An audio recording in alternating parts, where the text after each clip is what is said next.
Hola, hoy te voy a mostrar cómo programar el tema oscuro en HMD XR21.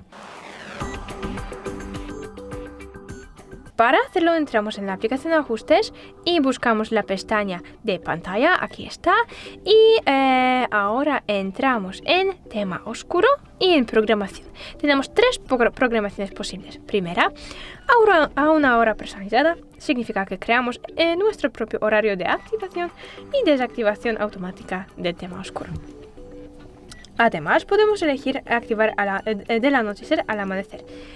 Eso significa que la programación, el horario, se establece automáticamente dependiendo de la zona en la que vivimos.